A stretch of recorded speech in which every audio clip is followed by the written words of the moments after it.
Kurnool bus ఘటన నేపథ్యంలో private బస్సుల్లో తనిఖీలు చేపట్టారు రవాణా శాఖ అధికారులు. ఇందులో భాగంగా హైదరాబాద్ లో పలు చోట్ల రైడ్స్ చేస్తున్నారు. హైదరాబాద్ లోని ఎల్బీ నగర్, శంషాబాద్ లో సోదాలు చేస్తున్నారు. నిబంధనలు, భద్రతా ప్రమాణాలు పాటించని బస్సులపై కొరడా ఝుళిపిస్తున్నారు. మొత్తం 6 ప్రత్యేక టీంలతో తనిఖీలు చేపట్టారు రవాణా శాఖ అధికారులు.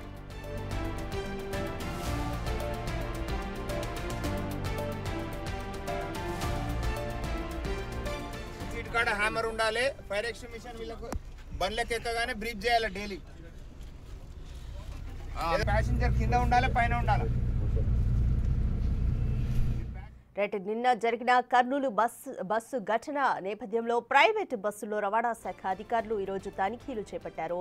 ఇందులో భాగంగా హైదరాబాద్ లో పలు చోట్ల రైడ్స్ చేస్తున్నారు. హైదరాబాద్ లోని ఎల్బీ నగర్, శంషాబాద్ లో సోదాలు చేస్తున్నారు.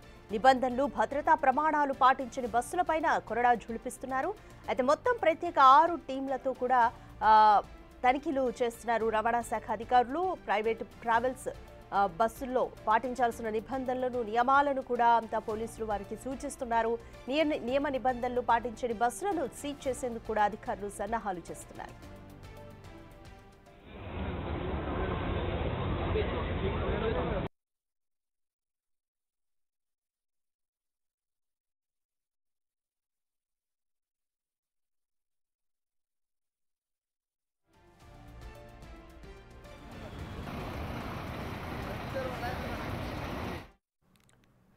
కర్నూలు బస్సు ఘటన నేపథ్యంలో కర్నూలు బస్సు ఘటన జరిగిన దాన్ని దృష్టిలో పెట్టుకుని ప్రైవేటు బస్సుల్లో ఈరోజు రవాణా శాఖ అధికారులు తనిఖీలు చేస్తున్నారు. ఇందులో భాగంగా హైదరాబాద్ లో పలు చోట్ల ఆకస్మిక రైడ్స్ చేస్తున్నారు రవాణా శాఖ అధికారులు.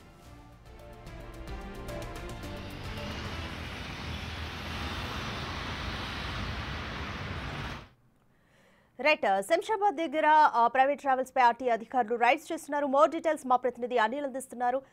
అనిల్, ప్రస్తుతం శంషాబాద్ దగ్గర ఆర్టీ అధికారులు ఏ విధంగా తనిఖీలు చేస్తున్నారు? అక్కడ సిచ్యువేషన్ ఏ విధంగా ఉంది?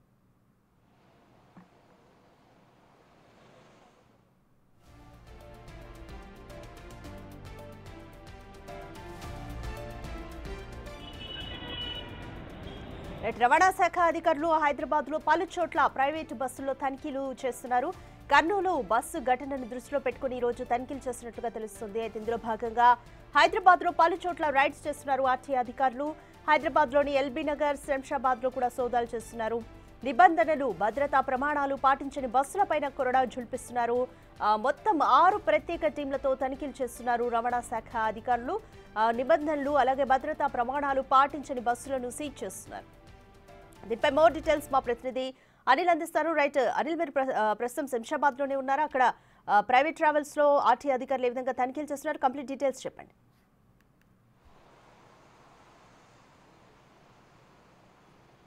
రేఖ, నిన్న కర్నూలు వద్ద జరిగిన బస్సు అగ్ని ప్రమాదంలో దానికి సంబంధించి 19 మంది మరణించారు. ఇందులో భాగంగానే తెలంగాణ ఆర్టీ అధికారులు కూడా అప్రమత్తమయ్యారు. ప్రైవేట్ ట్రావెల్స్ పైన అయితే తనిఖీలు చేస్తున్నారని చెప్పాలి. ముఖ్యంగా శంషాబాద్ సంబంధించి ఆర్టీ అధికారులు అయితే ఇక్కడ గగన్ పహాడ్ వద్ద ప్రైవేట్ బస్సుల్ని ఆపి వాటికి సంబంధించిన తనిఖీలు అయితే చేస్తున్నారని చెప్పాలి. ఈరోజు ఉదయం నుంచి కూడా తనిఖీలు అయితే కొనసాగుతున్నాయి. ముఖ్యంగా దాదాపు 60 బస్సుల పైగా ప్రెజెంట్ అయితే తనిఖీలు చేశారు. ఫైర్ సేఫ్టీ నామ్స్ పాటిస్తున్నారా లేదా, దీనికి సంబంధించి వాళ్ళ ఫిట్నెస్ సంబంధించి కావచ్చు, బస్సులకు సంబంధించిన ఫిట్నెస్ సంబంధించి కావచ్చు, ప్రెజెంట్ అయితే ఆరా తీస్తున్నారు. దానికి సంబంధించిన తనిఖీలు అయితే చేస్తున్నారని చెప్పాలి. ఇందులో భాగంగానే కొంతమంది ఫైర్ సేఫ్టీ నామ్స్ కూడా పాటించట్లేదని చెప్పేసి కొంతమంది పైన చలాన్లు కూడా వేయడం జరిగింది. మీరు అబ్జర్వ్ చేస్తే ఈ బస్సులన్నీ కూడా శంషాబాద్ నుంచి హైదరాబాద్ వైపుగా వెళ్తున్న క్రమంలోనే ఆర్టీ అధికారులు ఇక్కడ ఆపడం జరిగింది. ఇప్పటి వరకు కూడా ప్రత్యేక బృందాలతో అయితే ప్రెజెంట్ ఆర్టీ అధికారులు చర్యలు చేపట్టారని చెప్పాలి. ముఖ్యంగా నిన్న జరిగిన ఘటన ఏదైతే ఉందో ఆ బస్సు మొత్తం కూడా అగ్నికి ఆహుతవడం, అదేవిధంగా దానికి సంబంధించి 19 మంది మృత్యువాత పడ్డారు. ఆ మృత్యువాత పడ్డ తర్వాత తెలంగాణ ప్రభుత్వం ఆర్టీ అధికారులని అప్రమత్తం చేసింది. ఆ బస్సులకు సంబంధించి ఫైర్ సేఫ్టీ నామ్స్ కావచ్చు, వాళ్ళ ఫిట్నెస్ సంబంధించి కావచ్చు, పూర్తిగా తనిఖీలు చేసే విధంగా వాళ్ళకి సంబంధించి చర్యలు తీసుకున్న విధంగా అయితే ప్రెజెంట్ దర్యాప్తు కొనసాగుతుందని చెప్పాలి. తనిఖీలు చేస్తున్నారని చెప్పాలి. ప్రెజెంట్ దానికి సంబంధించి అధికారులు వాళ్ళకి సంబంధించిన డీటెయిల్స్ అయితే తీసుకుంటున్నారు. దీనికి సంబంధించి అంటే ఎవరైనా కానీ ఫిట్నెస్ కావచ్చు, అదేవిధంగా దానికి సంబంధించి ఫైర్ సేఫ్టీ నామ్స్ కూడా పాటించకపోతే వాళ్ళపైన ఖచ్చితంగా చర్యలు తీసుకుంటామని చెప్పేసి అయితే చలాన్లు కూడా వేస్తున్న పరిస్థితి అయితే మనం చూడొచ్చు. ముఖ్యంగా ఆర్టీఏ అధికారులు, బండ్లగూడకు సంబంధించి ఆర్టీఏ అధికారులు ప్రజెంట్ అయితే ఇక్కడ రంగారెడ్డికి సంబంధించిన ఆర్టీఏ అధికారులు అయితే ఇక్కడ ప్రజెంట్ తనిఖీలు చేపడుతున్న పరిస్థితి అయితే మనకు కనిపిస్తుంది. ప్రజెంట్ మనతో పాటు ఆర్టీఏ ఆఫీసర్ ఉన్నారు, వారితో కూడా మాట్లాడదాము. ఇప్పటివరకు ఎన్ని బస్సులు తనిఖీలు చేశారు, వాళ్ళపైన ఎలాంటి చర్యలు తీసుకున్నారు, ఏమైనా చలాన్లు పడ్డాయా అనే విషయాలు తెలుసుకునే ప్రయత్నం చేద్దాం. మేడం చెప్పండి, ఇప్పటివరకు మీరు ఎన్ని బస్సులు తనిఖీలు చేయడం జరిగింది, ఏ విధంగా చర్యలు తీసుకుంటారు? మార్నింగ్ నుంచి ఒక 10 వెహికల్స్ చెక్ చేయడం జరిగిందండి. This is the second vehicle. మేము సెకండ్ వెహికల్ ఇది కేసు రాయడము. ఇంతకుముందు ఒక నార్మల్ సీసీ వెహికల్ రాశానండి. సీటింగ్ కెపాసిటీ ఆల్టరేషన్ ఉంది, 6 seats of seating capacity alteration ఉంది. So he violated the permit conditions, అదొకటి రాశాను. ఇప్పుడు ఇది ఆరెంజ్ ట్రావెల్స్. ఈ వెహికల్కి వచ్చేసి మల్టీ టోన్ హారన్ ఉంది, ఎయిర్ హారన్ ఉంది. They have to use battery horn, but వాళ్ళు ఎయిర్ తీసుకొని ఎయిర్ హారన్ యూజ్ చేస్తున్నారు. దానివల్ల మనకి బ్రేక్ సిస్టమ్ అనేది కొంచెం ఇబ్బంది అవుతుంది. ఎయిర్ అక్కడికి వెళ్ళేది వీళ్ళు వేరే లైన్ నుంచి ఎయిర్ హారన్కి ఇచ్చారు. అదొక మేడం, ఇప్పటి వరకు కూడా ఈ తనిఖీలకు సంబంధించి కావచ్చు, నిన్న కర్నూలు జిల్లాలో ఏదైతే అగ్ని ప్రమాదం చోటు చేసుకుని బస్సు ఫైర్ యాక్సిడెంట్కి గురైందో దాంట్లో 19 మంది చనిపోవడం జరిగింది. ఆ తర్వాత మీకు సంబంధించి ప్రభుత్వం ఏ విధంగా ఆదేశాలు జారీ చేశారు, ఏ విధంగా ఈ తనిఖీలు అనేవి కొనసాగుతున్నాయి? మాకు నిన్నటి నుంచే గైడ్ లైన్స్ వచ్చాయి. ట్రాన్స్పోర్ట్ కమిషనర్ గారు నిన్నటి నుంచే ప్రతి వెహికల్ కూడా తనిఖీ చేయమని చెప్పారు. ఎటువంటి వైలేషన్ ఆఫ్ పర్మిట్ కండిషన్స్ ఉన్నా, సేఫ్టీ ఇరెగ్యులారిటీస్ ఏమన్నా ఫైండ్ అవుట్ చేసినా తప్పకుండా కేసు రాసి సీజ్ చేయాలని మాకు చెప్పారండి.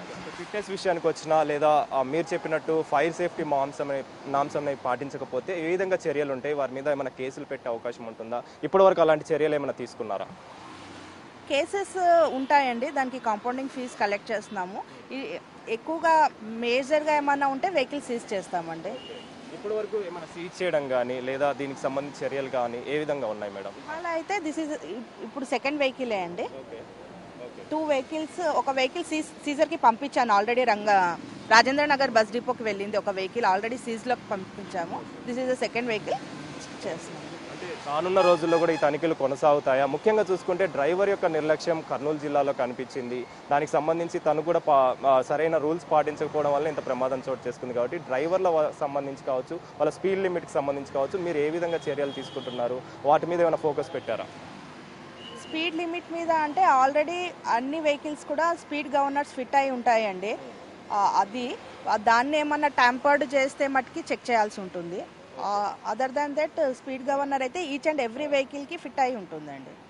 మేడం, ముఖ్యంగా చూసుకుంటే ఈ నిన్న జరిగిన ఘటనలో బస్సుకు సంబంధించి బ్యాగేజ్ అంటే లగేజ్ విషయానికి వస్తే సర్టన్ ఆఫ్ లగేజ్ అనేది తీసుకెళ్లాల్సి ఉంటుంది ప్యాసింజర్కి సంబంధించి. కానీ వీళ్ళు ఎక్స్ట్రా వస్తువులు కావచ్చు, మొబైల్ ఫోన్స్కి సంబంధించిన వస్తువులు కూడా అందులో కనిపించాయి, లగేజ్లో కనిపించాయి. సో దానికి సంబంధించి మీరు ఏం చెప్తారు? అసలు లగేజ్ తీసుకెళ్లాలా, ఎక్స్ట్రా ట్రాన్స్పోర్ట్కి సంబంధించి లగేజ్ వీళ్ళు తీసుకెళ్ళడానికి రూల్ ఉందా? దాని మీద ఏం మాట్లాడతారు?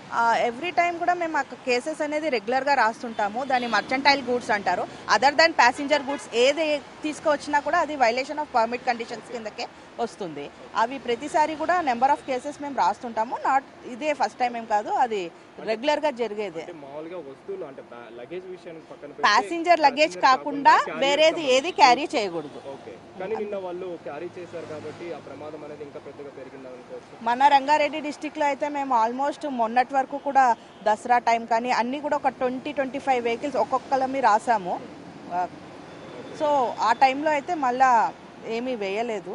మరి ఇవాళ కూడా సెకండ్ వెహికల్ ఇప్పుడు దాకా అయితే ఎక్స్ట్రా లగేజ్ ఏమీ వేయలేదు. చాలా వరకు కూడా గూడ్స్ క్యారియర్ అనేది ఈ మధ్య కాలంలో చూసుకుంటే అన్ని ట్రాన్స్పోర్ట్లకు సంబంధించి కావచ్చు, అంటే బస్సులకు సంబంధించి కావచ్చు, ఎక్కువగా తీసుకెళ్తున్నట్టుగా కూడా తెలుస్తుంది. నిన్న జరిగిన ప్రమాదంలో కూడా ఆ గూడ్స్ క్యారియర్కి సంబంధించిన వస్తువులు అనేవి ఉన్నాయి. దానికి సంబంధించి మొబైల్ ఫోన్స్ కూడా కనిపించాయి. మరి మీరు ఈ విషయంలో ఏ విధంగా ఫోకస్ పెడుతున్నారు? ఖచ్చితంగా దాని మీద చర్యలు ఉంటాయా? ఖచ్చితంగా ఉంటుందండి. ఏ వెహికల్కి కూడా ఒక passenger vehicle in the sense contract carriage వెహికల్కి ఎక్స్ట్రా లగేజ్ తీసుకెళ్లే పర్మిషన్ అనేది ఎవరు ఇవ్వలేదు ఇప్పటిదాకా. వాళ్ళు వేసుకుంటున్నారు. అది యాక్చువల్గా కార్గో వెహికల్స్లో పంపించాల్సిన లగేజ్. అది వాళ్ళు ఎప్పుడైతే ఆ లగేజ్ వేస్తారో ఎవ్రీ టైం మేము రాస్తుంటాము. ఎలాంటి ప్రమాదం జరిగే అవకాశం ఉంటుంది మ్యామ్? నిన్న జరిగిన అగ్ని ప్రమాదం మనం చూసుకుంటే అంటే లగేజ్ ఎక్కువే కొద్దీ, గూడ్స్ క్యారియర్ ఎక్కువే కొద్దీ ప్రమాదం అనేది ఇంకా ఎక్కువ పెరిగే అవకాశం ఉంటుంది. ఎలాంటి ఇన్సిడెంట్లు జరిగే అవకాశం ఉంటుంది? మ్యాక్సిమం అయితే స్పీడ్ మీద ఉన్నప్పుడు లగేజ్ ఎక్కువ అయితే దానికి కూడా ఎనీ లగేజ్ అది ఓవర్లోడింగ్ కిందకే వస్తుంది. అదర్ ఓవర్లోడింగ్ ఆఫ్ ప్యాసింజర్స్ అవ్వచ్చు, ఓవర్లోడింగ్ ఆఫ్ లగేజ్ అవ్వచ్చు, ఏదైనా సరే యాక్సిడెంట్స్కి ఇదయ్యే అవకాశం ఉంటుంది. రానున్న రోజుల్లో ముఖ్యంగా చూసుకుంటే ఈ ప్రమాదం ఇప్పుడు 19 మంది చనిపోయారు. మీరు తనిఖీలు స్టార్ట్ చేశారు. ఇంకా ఎన్ని రోజులు ఈ తనిఖీలు అనేవి కొనసాగుతాయి? మీరు ఏ విధంగా చర్యలు తీసుకుంటారు? ట్రాన్స్పోర్ట్ కమిషనర్ గారు నిన్ననే మాకు చెప్పారు స్పెషల్ డ్రైవ్ కండక్ట్ చేయమని. ఇది రెగ్యులర్గానే ఉంటుంది, నాట్ ఫర్ 2 or 3 days అట్లా అయితే కాదు, up to next further orders అని చెప్పారు. చివరిగా మేడం, బస్సులలో ముఖ్యంగా ఉండాల్సిన నామ్స్ ఏంటి? మీరు ఏ విధంగా చర్యలు తీసుకుంటున్నారు? మీరు చెప్పే సూచనలు ఏంటి బస్సులకు సంబంధించి? ఎక్కువైతే సేఫ్టీ దాని మీదనే ఎక్కువ కేసెస్ రాస్తుంటాము. మెడికల్ కిట్ కానీ, ఫైర్ ఎక్స్టింగ్విషర్స్ కానీ, లేదు అంటే ఎక్స్ట్రా మర్చెంటైల్ గూడ్స్ అంటే ప్యాసింజర్ గూడ్స్ కాకుండా వేరే గూడ్స్ కానీ. ఇంకొకటి మల్టీ టోన్ హారన్ యూస్ చేస్తున్నారు. యాక్చువల్లీ అది బ్యాటరీ హారన్ అయి ఉండాలి. ఆ మల్టీ టోన్ హారన్ కూడా సేఫ్టీ నామ్స్కి విరుద్ధంగానే ఉంటుందండి. అదొకటి. ఎక్కడైనా ఎక్స్ట్రా సీట్స్ కనుక ఏదైనా వేసినా సరే అది బ్యాలెన్సింగ్ అనేది ఇబ్బంది అవుతుంది. అది ఒకటి చెక్ చేస్తాము. సో మొత్తానికైతే ఇప్పటి వరకు కూడా 2 వెహికల్కి సంబంధించి చర్యలు తీసుకున్నామని చెప్పేసి, అంటే డబుల్ హార్న్ ఒకటి, అదేవిధంగా బ్యాగేజ్ విషయానికి వస్తే అంటే గూడ్స్ క్యారియర్ విషయానికి వస్తే నిన్న జరిగిన ఘటనలో గూడ్స్ క్యారియర్కి సంబంధించి కూడా వస్తువులు అనేవి తీసుకుపోవడం జరిగింది. అలాంటి వస్తువులు తీసుకువెళ్ళకూడదని గూడ్స్ క్యారియర్ అనేది ఖచ్చితంగా కార్గో రూపంలోనే, కార్గో వెహికల్లోనే పంపించాలని చెప్పేసి, ఒకవేళ అలాంటి విధంగా తీసుకెళ్తే ఖచ్చితంగా వాళ్ళపైన చర్యలు తీసుకుంటామని చెప్పేసి కూడా ఆర్టీఏ అధికారులు తెలుపుతున్నారు. ముఖ్యంగా నిన్న జరిగిన ఘటనని దృష్టిలో పెట్టుకొని ప్రజెంట్ అయితే ఆర్టీఏ అధికారులు అప్రమత్తమయ్యారు. దీనికి సంబంధించిన చర్యలు అయితే చేస్తున్నారని చెప్పాలి. రేఖ, థ్యాంక్ యూ అనిల్.